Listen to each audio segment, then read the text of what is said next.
Coming to you from the Deep South, this is the Blue Collar Leadership Podcast. High-impact leadership is not reserved for leaders, and it has nothing to do with your position, title, or rank. However, it does have everything to do with your character. It's time to climb to the next level and beyond, personally and professionally. Now, let's start making it happen with your host, Mac Story.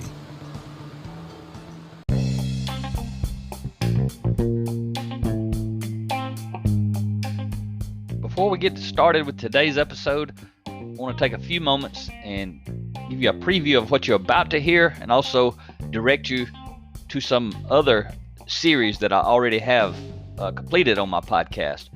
So you're about to listen to Blue Collar Kaizen, Leading Lean and Lean Teams. You're listening to a 30-part series on that. Today's episode is just one of 30. It's specific to lean leaders, lean managers, anyone who's leading teams of people through process improvement and continuous improvement projects, Six Sigma, those kind of things. It's not about the tools and the methods and all that. It's about how to lead teams of people. So any leader, anybody at any level can get value from this. But I just want you to know that's what this series is about. It's about that specific book. So hope you enjoy it. But I have some other series that may interest you if this series does not. Got a lot of episodes already out there, but I have a book called Blue Collar Leadership, Leading from the Front Lines. It's all about how to become a high impact individual, how to become a sought after employee of choice, an employee that people want to hire and want to promote. That series, there's a 30-part series, starts at episode 65. I have another series on my book, Blue Collar Leadership and Supervision, Unleash Your Team's Potential. That book is for leaders, formal authority leaders who want to learn how to effectively lead people. That series, 30-part series, starts at episode 111. I have another series. It's an 11-part series on my book, 10 Foundational Elements of Intentional Transformation, How to Become Your Best Self. That series starts at episode 158. I have another series on my Blue Collar Leadership and Culture, the 5 components for building high-performance teams. That book is really for the top leader, and it's how do you become the sought-after employer of choice. It's a 30-part series. It begins at episode 179. My wife Rhea and I, this year in 2021, the theme for my podcast this year was all about change. That's why I'm doing this series on Blue Collar Kaizen, Leading Lean and Lean Teams, because it's all about leading teams through change. But we have a 15-part series we recorded together on our book, Change Happens, Leading Yourself and Others Through Change. That series starts at episode 211. And then this Blue Collar Kaizen, Leading Lean and Lean Teams series, the one you're about to listen to, one of the episodes of, it started at episode 230.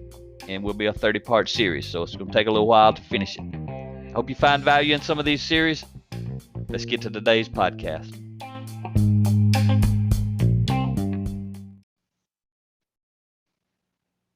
Hello, everyone. Thanks for stopping by today. Today, we're going to take off and get started on chapter 18 of 30 in this 30-part series on the Blue Collar Kaizen, Leading Lean and Lean Teams. So today's chapter 18 is titled Be a Leader. And the subtitle is Processes and Things Don't Think and Feel, but People Do. So I'm going to share an opening quote with you. And then I want to tell you, just give you a little story. And then I'm going to teach you some stuff today. And again, we're talking about leading teams of people effectively. So the thing you got to do, obviously, is be a leader. But a lot of people don't choose to be a leader. They choose to manage people. So this opening quote is from Daniel Burrus. And he says, managers change behavior. Leaders change the way you think without you realizing it. And as a leader of people, that's what you have to do. You got to change the way they think, and you got to make it their idea. So I'm going to give you an example. You know, over the years, I've seen a lot of people who maybe they want to go get lean certified, or they go to a process improvement seminar or conference or something like that. And they get taught some stuff, they pick up some nuggets, and they fired up. These leaders are fired up to go back and make an impact back in their department or on their work team or wherever it is. So a manager of people, they're going to go learn some stuff. Then they're going to go back to the workplace and start implementing it. They're going to pull everybody together, or pull a small meeting or maybe a big meeting. They're going to pull everyone together, and they're going to start telling them what they learned, and they're going to start telling them what they need to change. And then they're going to start giving them directions on what needs to be changed and how to actually go change it. And then they're going to implement the change. And a lot of people may be listening and thinking, man, that's great. I wish my leaders would do that in my organization. Especially if you're a leader of leaders, you send people to a conference and they come back and they do nothing. You're like, man, I wish they would do what you just said. Well, there's something better than what I just said, because what I just described was management of people. And again, we don't want to be managers of people. We want to be leaders of people. So let's say a leader attended that same conference, and that leader understands leadership, understands how to unleash his or her team's potential. What that leader is going to do while they're at the conference, they're going to be taking notes like crazy. They're going to be collecting the resources. They're going to be on point while they're at the conference. They're going to leave the conference, and then they're going to do something that leaders do. They're going to go slow to go fast. See, managers, they want to go fast and end up going slow. So managers come back and start directing immediately, telling everybody what to do, throwing this nugget out that they learned like they're an expert. And most of the time, they just learned it like yesterday. But a leader's going to take good notes, going to process it in the space, going to ask a lot of questions. Then when they get back, they're going to review their notes. They're going to reflect on what they learned. They're going to look into the future. They're going to think about their current state and their future state. And then they're going to go back to the workplace, but they're going to do something different. Instead of directing, they're going to start actually teaching and educating. They're going to bring what they learned back to the team, because they can't make it the team's idea if the team don't know anything about it. So a high impact leader of people, when they get back from a conference, they want to implement some change, especially process improvement. They're going to lead the people through the change, through the process improvement. They're going to help make it their idea. So they're going to slow down, and they're going to methodically teach them what they learned. They may pull these folks into a classroom setting and actually do a couple hours, a couple of days, depends on how much they learned and how challenging it is to teach it. Or they may go out to the department or the job site, and they may just pull a team of 2, 3, 4 people together to start talking to them, teaching them if it's something simple. And then they're going to start asking them questions. No matter which way the leader takes the information to the people, when they're done, they're going to start asking questions. They're not going to start giving directions. Even as they go through it, they're going to be asking questions. They may teach a nugget and say, where does that apply in our environment? How could we implement that in our environment? If we implemented that, would it make us better or would it make us worse? If it would make us better, how would it make us better? And why would it make us better? What's stopping us from doing that? Now that we know it, maybe we didn't know it until today, but now we know it. And then the leader is going to continue to lead the folks through the process of learning and then implementing. But managers, people, they don't do it like that. They just come in, they just start directing. So relative to this book on process improvement and leading teams, that's what I want you to know in this chapter. You've got to lead the team, not manage the team. Too many people think their job is to manage the team, go in and boss the team, go in and be the one that knows the most about everything and tell everybody what to do and look like a knight in shining armor, look like the hero. That's not what leadership's about. Leadership is about making the team the hero, the individuals on the team, helping them shine. So as a high impact lean leader, you must understand the difference between managing and leading in order to do what I described a minute ago. So you must model the appropriate leader behavior and the appropriate managed behavior at the right times for the right reasons in order to give meaning to your words and your actions. There's nothing wrong with management. You need to be a high impact manager, and you need to be a high impact leader, and you need to know the difference between the two. and when to be in which role for what reason. So telling people what to do is management. That's not leadership. Telling people what to do. That's management of people. Leadership is about helping other people think at a higher level and helping them become responsible for improving themselves and their processes. That's completely different than telling somebody what to do. You can tell somebody what to do all day without raising their level of thinking, without helping them become responsible. And actually, when you're telling someone what to do all day, you're responsible. You're responsible for deciding what they're going to do, when they're going to do it, how they're going to do it. How could you ever expect them to become responsible when you won't allow them the space to become responsible? So allowing them to provide solutions allows them to accept responsibility. And when you're asking them questions, that's what you're doing. You're allowing them to provide solutions.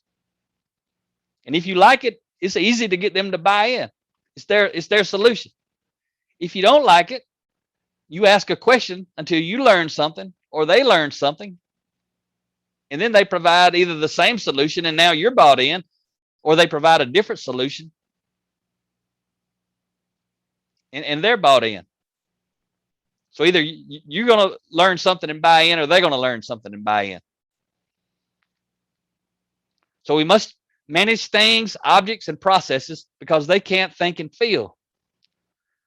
Management is about competency. You've got to have a high degree of competency to be a highly effective manager. However, we should lead people because they do think and feel. People have the freedom to choose to follow you or choose not to follow you. And leadership is about character. You see, when I described that little story about the leader going to the conference, coming back, actually the manager coming back, giving directions, the manager had the competence to manage, but he didn't have the character to lead. But when I told you about the leader who went to the conference and come back and started teaching, obviously had the competency, but to choose to start teaching and to start asking questions was about that leader's character. That's the difference. A manager and a leader both must have competency, but the high impact leader is going to have a much higher level and degree of character. That's what you're shooting for. If you've listened to me long enough, you know everything that I talk about every day, everything I write about, it's all about character development. And this is why. That's what separates leaders from managers. So when we lead people, we respect them and we treat them as volunteers because they are. People who work in your organization, they're volunteers. They don't have to come back tomorrow. They can quit and leave the company at any time. I love when I'm speaking to leaders and I ask them, how much you paying your volunteers? The first thing they usually say is, we don't have any volunteers. And then I ask them, how many people in your organization, if they decide not to come back to work tomorrow, ever again, can do that? Well, all of them. Nobody has to come back tomorrow if they don't want to. I said, well, that means they're volunteering to come in here every day. So what are you paying your volunteers? See, managers, they just think we're paying the people. I don't have to thank them for what they're doing. That's why we pay them. Leaders understand the people are volunteering to work in their organization. That's why they thank them for being there. They thank them for contributing. The pay is for the work that the people are doing. The gratitude and appreciation is because those people are choosing to do it in your organization. A lot of managers, they don't get that. High impact leaders, they understand it. As soon as you heard that just now, if you understood it, you got a high impact leader mindset. If you had to think about it, you got the potential to become a high impact leader. If you disagree completely, you're a manager of people. There's no doubt about it. You don't have to know it. It's just the way it is. It's the truth. Like gravity. You don't have to believe in gravity for gravity to be real. You step off a building, it's going to hurt. You step off the side of a building, it's going to hurt. Same as it's going to hurt the person that believes it, it's going to hurt the person that doesn't believe it. stuff I'm teaching you are simply principles of high impact leadership, and they're all true, whether you believe them or not. So when we talk about people can quit and leave the company at any time, most associates, team members who report to managers, low impact leaders, they do something much worse than quitting. You might be wondering, what could that be? What's worse than having a team member quit on you and leave? There's something a lot worse than that. It's called quitting on you but staying. They quit but stay. And that's actually called disengagement. But what it really is people quit performing the job at a high level, and they just trying to do the bare minimum to keep their job. That's called disengagement. Research studies for decades have shown that the number of people who are disengaged in the workplace is about 70%. So think about that. You got about 70%. 70 out of every 100 people working have quit but stayed in their organization. They're doing the bare minimum to get by and get a salary. Whether they're making minimum wage or whether they're in a front office, big fancy office with a big fancy chair and a nice view out the window. I used to think when I was climbing the ladder that I couldn't wait to climb higher up where all these professional people would be, because I realized a lot of people I was working with on the front lines, they were there just to get a check, just to get paid. But what I figured out is I moved up the ranks, and even today, as I go around and speak and teach about leadership development and support leaders all over the country at all different levels, there's a whole lot of leaders at the top. All they try to do is get a check. They're just trying to get a bigger check, but they're doing the bare minimum to get by. That's why there's so many poorly led companies. I mean, we're suffering from leadership malpractice in the world. That's what I call it, leadership malpractice. And that's why I do what I do. I'm trying to help grow and develop as many people in as many places as I can to help fix that problem, the problem of people managing people. So as a high impact leader, your mission is the same as my mission, is to engage the disengaged people at any level, in any place, in any organization. I mean, think about it. Parents are doing it at home. They're trying to, a lot of them trying to engage the disengaged children that live in their house, especially some of those teenagers. As they get older, they get less engaged sometimes. And it's because they don't want to follow the parent for whatever reason. These principles apply at home and at work. So I want to leave you today with a quote from Jimmy Collins. Again, Jimmy is a friend and mentor of mine since 2015. So it's been 6 years now. Former president, COO of Chick-fil-A. He's actually been retired from there for 20 years. Spoke to him just the other day, and I think a lot of him. I talk about him a lot. I use a lot of his quotes in my book, and I reference him a lot. That's because he has a powerful message. And he's got an awesome book called Creative Followership: In the Shadow of Greatness. And he talks about how he went from being Truett Cathy's third employee in 1967 or 68 to becoming the president of Chick-fil-A and retiring in 2001 after he and Truett had built the Chick-fil-A industry into a $1 billion organization. And today, I mean, if it hasn't reached it yet, it's getting close to $20 billion. But Jimmy's worked there for 33 years. And he talks about how to follow your way to the top. But it's also, he knows a lot about leadership because he was the number 2 guy at Chick-fil-A basically for 33 years. So Jimmy says this: when we are in the presence of good leadership, we usually are not even aware of it. Everything goes so well that leadership seems unnecessary. It creates the illusion that everything is seamless and smooth. That's what high impact leaders try to create, that type of environment. You know, when I was reading that, it reminded me of a post I saw on LinkedIn today. And I hope you follow me on LinkedIn. I hope if you like this podcast, you subscribe to it, you like it, you share it, you do all that sort of thing, because it's free And you can help me help make this world a better place simply by, copy and pasting a link, sharing it on your social media, or telling your friends about it, or that kind of thing. Not going to cost them anything. I don't make any money off of it. I could set this thing up with ads and there's other ways that I can make money off this podcast, but I don't do it. And it probably costs me a lot of viewership, because if I set it up to make money, that means Spotify is going to make some money. And I don't want to make money off of it. So therefore, Spotify doesn't get to make any money off of it. But anyway, I was reading LinkedIn today. I'll share this thought with you because I thought, man, that's a pretty sharp insight this person sharing. And basically what they were saying was, if your team has been functioning well for the last 6 months or 3 months or 2 months or 1 month even, while you're trying to hire a leader because you've lost the leader of that group, they left, and you're trying to fill that position. If that team's functioning at a high level without a leader, you don't need to be worried about hiring a leader. You need to be worried about promoting someone in that team who is already the leader.